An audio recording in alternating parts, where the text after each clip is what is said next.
अपने कल्चर की वजह से बड़ी से बड़ी भीड़ में भी दूर से ही पहचानी जा सकती है। वो इसलिए क्योंकि जहां एक तरफ इस कम्युनिटी के मर्द हमेशा सुनहरे कलर की टोपियां और लंबा सा सफेद कलर का लिबास पहनते हैं, तो वहीं दूसरी तरफ इस कम्युनिटी की औरतें भी कलरफुल और यूनिक ड्रेस पहनती हैं, जो उनको बाकी सभी कम्युनिटीज और सारे धर्मों से अलग बनाती हैं। आमतौर पर इन लोगों को मुसलमानों का अस्सलाम वालेकुम वरहमतुल्लाहि वबरकातुहू। उम्मीद है आप लोग सब खैरियत से होंगे। मैं भी अल्हम्दुलिल्लाह अल्लाह का लाख लाख शुक्र है खैरियत से हूँ। और इंशाअल्लाह जिस वीडियो पर रिएक्शन देने आ रहे हैं, RH नेटवर्क चैनल का नाम है, इनका चैनल का लिंक मैं डिस्क्रिप्शन बॉक्स में दे दूँगा। आप लोग जो है सब्सक्राइब कर लिएगा और मेरी वीडियो को अंत तक देखिएगा। दोस्तों, आज की वीडियो बड़ी इंपॉर्टेंट है। आज हम मुसलमान के एक ऐसे फ़िरके के बारे में जानेंगे जो एकदम ही अलग है। एकदम उनके अलग सारे काम है, उनके पहनावा एकदम अलग, वो दूरी से दिखते हैं कि वो एक अलग फ़िरका है। उसको फ़िरका कहिए चाहे कुछ भी कहिए। जी हाँ दोस्तों, उसका नाम है बोरा मुस्लिम। उसे बोरा मुस्लिम कहते हैं या बोरी मुस्लिम कहते हैं, इस तरह से। और ये वर्ड जो है ये गुजराती वर्ड है, बोरी या बोरा मुस्लिम, इस तरह से कुछ कहते हैं। तो आइए हम इनकी पूरी हकीकत जानेंगे कि आखिर ये बोरी मुस्लिम ये है कौन और इनकी शुरुआत कहाँ से हुई और ये किस तरह से रहते हैं और क्या क्या मतलब इनके नए काम है, ये सब जानेंगे हम लोग इस वीडियो के ज़रिए से। तो दोस्तों, वीडियो को आप लोग अंत तक ज़रूर देखिएगा और वीडियो अच्छी लगा करे तो उसको शेयर ज़रूर करके लाइक किया करिए और अपनी कीमती कमेंट बॉक्स में ज़रूर बताया करिए। और जो भी हज़रात मेरे चैनल पर नए आते हैं वो सब्सक्राइब कर लिया करें मुझे सपोर्ट करने के लिए। तो चलिए आइए जानते हैं कि ये बोरा मुस्लिम का पूरा इतिहास हम लोग जानेंगे आज इस वीडियो के ज़रिए से। तो वीडियो अंत तक ज़रूर देखिएगा। दोस्तों, भारत और पाकिस्तान जैसे देशों में एक ऐसी कम्युनिटी भी पाई जाती है कि जो अपने कल्चर की वजह से बड़ी से बड़ी भीड़ में भी दूर से ही पहचानी जा सकती है। वो इसलिए क्योंकि जहां एक तरफ इस कम्युनिटी के मर्द हमेशा सुनहरे कलर की टोपियां और लंबा सा सफेद कलर का लिबास पहनते हैं, तो वहीं दूसरी तरफ इस कम्युनिटी की औरतें भी कलरफुल और यूनिक ड्रेस पहनती हैं, जो उनको बाकी सभी कम्युनिटीज और सारे धर्मों से अलग बनाती हैं। आमतौर पर इन लोगों को मुसलमानों का ही एक फिरका यानी मुसलमानों का ही एक ग्रुप माना जाता है और इनको बोहरा मुस्लिम कहकर पुकारा जाता है। मगर दोस्तों, ये बोहरा कम्युनिटी अभी पिछले 1-1.5 हफ्ते से ही यानी उस वक्त से ज्यादा चर्चाओं में आ गई है कि जब देश के प्रधानमंत्री यानी खुद नरेंद्र मोदी न सिर्फ इन बोहरा कम्युनिटी की महफिल में गए बल्कि इनके बड़े लीडर से मुलाकात भी की और अपनी स्पीच में ये तक कह डाला कि मुझे प्रधानमंत्री मत कहिए, क्योंकि मैं यहाँ पर एक प्रधानमंत्री की हैसियत से नहीं आया हूँ, बल्कि मैं तो आप लोगों की फैमिली का एक मेंबर हूँ और अपनी फैमिली में ही आया हूँ। यही वजह है दोस्तों कि बोहरा कम्युनिटी अचानक से एक बार फिर से चर्चाओं में आ गई थी, क्योंकि आमतौर पर बीजेपी और मुसलमानों को राजनीतिक सोच में एक दूसरे का ऑपोजिट माना जाता है और ऐसा बहुत कम ही देखा गया है कि इन दोनों के आपस में राजनीतिक मामले में सुर मिल रहे हों। यही वजह थी कि हर कोई हैरान था कि आखिर ये बोहरा मुस्लिम कौन है कि जिनके यहाँ पर न सिर्फ नरेंद्र मोदी गए बल्कि ऐसी बातें तक कर डाली। आखिर ये लोग दूसरे मुसलमानों से कैसे अलग हैं और इन लोगों का इतिहास क्या है। सबसे पहले तो हम लोगों के लिए ये जान लेना जरूरी है कि दरअसल ये जो बोहरा वर्ड है ये गुजराती ज़बान के एक वर्ड व्यवहार से लिया गया है, जिसका मतलब होता है ट्रेड यानी कि व्यापार। अब क्योंकि इस कम्युनिटी के ज्यादातर लोग न सिर्फ अब बल्कि इतिहास में भी हमेशा से ही बड़े बड़े व्यापारी यानी कि बिजनेसमैन रहे हैं, यही वजह है कि इन लोगों को बोहरा या फिर बोहरी कम्युनिटी का नाम दिया गया है। आज के दौर में गुजरात, मुंबई, मालवा, राजपुताना के साथ साथ कराची में भी इन लोगों की एक बड़ी आबादी मौजूद है, जहाँ पर इन लोगों के बड़े बड़े जमाखाने यानी कि इबादतगाहें भी मौजूद हैं। बात कर लें अगर टोटल आबादी की तो 2021 के मुताबिक पूरी दुनिया में इन लोगों की लगभग 20 लाख के करीब आबादी मौजूद है, जिसमें से ज्यादातर लोग भारत देश में ही रहते हैं। अब आप लोग अगर बोहरा कम्युनिटी के इतिहास को जानने की कोशिश करेंगे कि आखिर ये लोग दूसरे मुसलमानों से किस तरह से अलग हैं और आखिर ये लोग खुद ही अपने आप को दूसरे मुसलमानों से अलग क्यों बताते हैं और क्यों समझते हैं, तो आप लोगों को सबसे पहले सबसे पीछे जाना पड़ेगा, क्योंकि हम सभी जानते हैं कि पैगंबर हजरत मोहम्मद सल्लल्लाहु अलैहि वसल्लम के दौर में तो सिर्फ और सिर्फ मुसलमान ही हुआ करते थे, न कोई शिया था और न ही कोई सुन्नी था।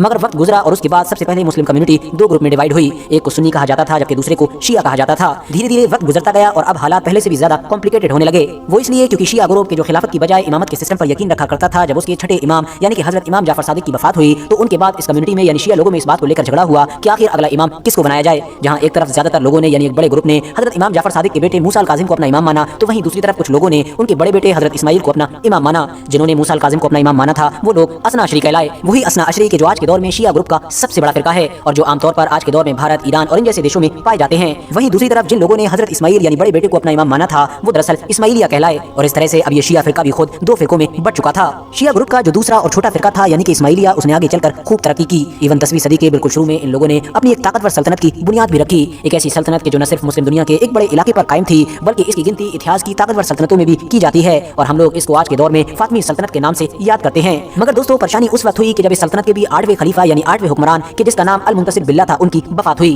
क्योंकि 1094 में जैसे ही इनकी वफात हुई फौरन इनके 2 शहजादे जिनमें से एक का नाम मुस्ताली था जबकि दूसरे का नाम नज़ार था, इन दोनों के बीच हुकूमत को लेकर जंग शुरू हो गई और इस जंग में आखिरकार मुस्ताली की जीत हुई। मुस्ताली ने जीतते ही अपने भाई यानी कि दूसरे शहजादे नज़ार को दीवार में जिंदा चुनवा दिया। मगर दोस्तों जिस वक्त तक नज़ार की मौत हुई थी उस वक्त तक नज़ार नाम के ये शहजादे भी अपने फॉलोअर्स यानी अपने मानने वालों की एक बड़ी टीम इकट्ठा करने में कामयाब हो चुके थे। आगे चलकर इनके मानने वाले लोगों को ही यानी इनके फॉलोअर्स को ही आगा खानियों के नाम से जाना गया। वही आगा खानी फिरका यानी वही आगा खानी कम्युनिटी के जो आज के दौर में भी हमारी इस दुनिया में बड़ी तादाद में मौजूद हैं। जबकि दूसरी तरफ गद्दी पर बैठने वाले शहजादे यानी मुस्ताली की भी 26 से 28 साल की उम्र में ही जहर दिए जाने की वजह से वफात हो गई थी। मुस्ताली की वफात के बाद अल अम्र नाम के उनके बेटे को गद्दी पर बैठाया गया था। मगर दूसरी तरफ जो नज़ार के फॉलोअर्स थे उन्होंने अल अम्र को भी कत्ल कर दिया था। धीरे धीरे वक्त गुजरा और फिर फातमी सल्तनत खुद भी कमजोर पड़ना शुरू हो गई थी। सलीबी हमलों की वजह से और अंदरूनी परेशानियों की वजह से ये सल्तनत हमेशा हमेशा के लिए खत्म होकर रह गई। सल्तनत भले ही खत्म हो गई थी मगर मुस्ताली और नज़ार को अपना अपना इमाम मानने वाले ये सभी लोग दुनिया भर में पूरी तरह से फैल चुके थे। मुस्तालियों यानी मुस्ताली को अपना इमाम मानने वाले लोगों का ये मानना है कि जब उनके बेटे यानी अल अम्र को नज़ारियों की तरफ से कत्ल किया गया था तो उस वक्त तक उनके यहाँ पर तैयब नाम का एक बेटा भी पैदा हो चुका था, जिसको खुफिया तौर पर यानी मुस्ताली के मानने वाले लोगों ने ही नज़ारी कत्ल न कर दें इस डर से छुपा दिया था। और बाद में इन्हीं तैयब के यहाँ पर एक के बाद एक लगातार खुफिया तौर पर इमाम यानी लोगों की नजरों से पोशीदा इमाम पैदा होते रहे थे और आगे जाकर इन्हीं इमामों को मानने वाले लोगों को तैयबी कहा जाने लगा था। तैयबी लोगों के अकीदे के मुताबिक उनकी इमामों की नकलो हरकत के बारे में किसी को कुछ इल्म नहीं है, न तो उनसे किसी का कोई कॉन्टैक्ट है और न ही उनके बारे में किसी को कोई खबर होती है सिवाय दाई मुतलक के। दाई मुतलक दरअसल इनके फिरके में एक सबसे बड़ी पोजीशन यानी कि ओहदे का नाम है। जिस पोजीशन जिस ओहदे पर हर दौर में ये लोग एक इंसान को बैठाते हैं वही इन लोगों का लीडर और रहनुमा माना जाता है। इनमें से बहुत सारे लोगों का ये भी मानना है कि ये जो इनके दाई मुतलक होते हैं ये खतों के जरिए से हमारे जो खुफिया इमाम हैं यानी कि पोशीदा इमाम उनसे कॉन्टैक्ट में भी रहते हैं और वो जो पोशीदा इमाम होते हैं वह अंदरूनी तौर पर इन दाई मुतलक की मदद भी करते हैं। RH नेटवर्क के नॉलेजेबल फ्रेंड्स धीरे धीरे वक्त गुजरता गया और अगली लगभग 5 सदियों तक ये फिरका तैयबी फिरके के नाम से ही जाना जाता था और इसको मानने वाले लोग यमन, हिंदुस्तान और अफ्रीका के साथ साथ दुनिया के कई अलग अलग इलाकों में फैल चुके थे। मगर दोस्तों तैयबी नाम के इस फिरके में और भी ज्यादा डिवीजन यानी और भी ज्यादा बंटवारा उस वक्त हो गया कि जब 1591 में इन लोगों के 26वें दाई मुतलक के जिनका नाम दाऊद बिन अजब शाह था उनकी वफात हुई। क्योंकि उनकी वफात के बाद भारत में ही उनके जो जानशीन थे जिनका नाम सैयदना दाऊद बिन कुतुब शाह था उन्होंने 27वें दाई मुतलक की हैसियत से गद्दी संभाली। मगर दोस्तों उसी दौर में तैयबियों के ही एक दूसरे दाई जो यमन में रहा करते थे जिनका नाम सुलेमान बिन हसन था उन्होंने इस फैसले से इख्तिलाफ किया और उन्होंने ये दावा किया कि जो 26वें दाई मुतलक थे यानी दाऊद बिन अजब शाह उनका असली जानशीन मैं हूँ और इस तरह से 27वें दाई मुतलक की हैसियत उन्होंने भी संभाल ली। इवन यमन और उसके आसपास के इलाके में जितने भी तैयबी फिरके के लोग रहा करते थे उन्होंने इस बात पर उनकी हामी भी भर दी और इस तरह से अब इस कम्युनिटी में एक साथ 2 दाई मुतलक बनने की वजह से ये कम्युनिटी भी 2 हिस्सों में टूट कर रह गई। जो लोग यमन के इलाके में रहा करते थे उनको सुलेमानी बोहरा का नाम दिया गया, जबकि जो भारत वाले इलाके में थे और भारत के ही बुजुर्ग को उन्होंने अपना दाई मुतलक माना था उनको आज दाऊदी बोहरा के नाम से जाना जाता है। आज के दौर में यमन की बोहरा कम्युनिटी और हिंदुस्तान की बोहरा कम्युनिटी आपस में काफी अलग हो चुके हैं। इनके निजाम, इनके सिस्टम, इनका कल्चर सब कुछ अलग नजर आता है। फिलहाल दोस्तों अब तो हालात ऐसे हैं कि हिंदुस्तान में जो दाऊदी बोहरा कम्युनिटी है उसमें खुद भी कई फिरके बन चुके हैं जैसा कि अलबी बोहरा, खुतबी बोहरा और हैबती बोहरा वगैरह। इनमें आपस में इतना ज्यादा इख्तिलाफ पाया जाता है कि ये एक दूसरे के यहाँ पर शादियां तक नहीं करते हैं। इसके अलावा दोस्तों जैसा कि मैंने आपको पहले ही बताया कि ये लोग पोशीदा इमामों पर यकीन रखते हैं। साथ ही साथ इन लोगों का ये भी मानना है कि इनके ये जो दाई मुतलक होते हैं ये दरअसल इनके जो पोशीदा इमाम हैं उनके ही अंडर में होते हैं यानी उनकी निगरानी में होते हैं।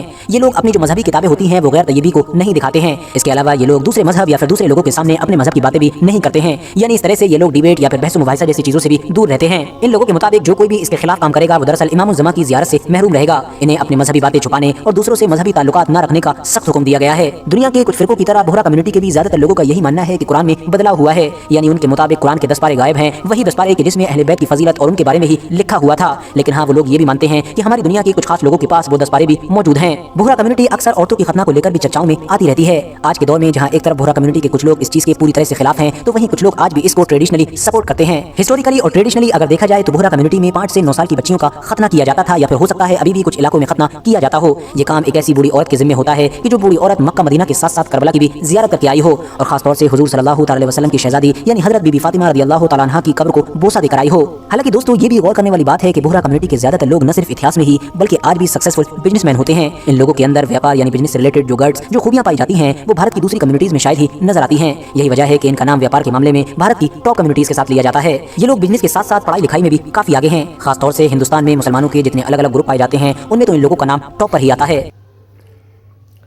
तो दोस्तों ये था हमारा एक्शन, ये हमने जाना बोहरा मुस्लिम का जो भी इतिहास था ये सब कुछ हमने जाना। इसमें एक चीज़ मुझे बड़ी अजीब सी लगी, बड़ी ताज्जुब सी लगी कि इसमें जो बताया गया कि 8 से 9 साल बच्चियों का खतना होता है। ये तो मतलब मैंने पहली बार सुना है। मर्दों का तो खतना होता ही लेकिन लड़कियों का भी इन लोग कराते हैं। अब कराते कि नहीं कराते इसके बारे में नहीं पता। बहरहाल इनके अंदर एक चीज़ बहुत अच्छी पाई गई है, इनकी एकता बहुत होती है, इनकी मतलब मेजॉरिटी बहुत अच्छी होती है। और दूसरी बात ये पढ़े लिखे बहुत ज़्यादा होते हैं और बिजनेसमैन, सबसे पहली बात तो बिजनेसमैन होते हैं। मतलब ये कामयाब है, ये कौन ये समझ लीजिए। मतलब एक तरीके से ये फ़िरका कहिए या कुछ भी कहिए कि ये लोग कामयाब है, सक्सेस है, बिजनेसमैन होते हैं, पढ़े लिखे बहुत होते हैं। तो पढ़ाई लिखाई दोस्तों बड़े काम में आती है।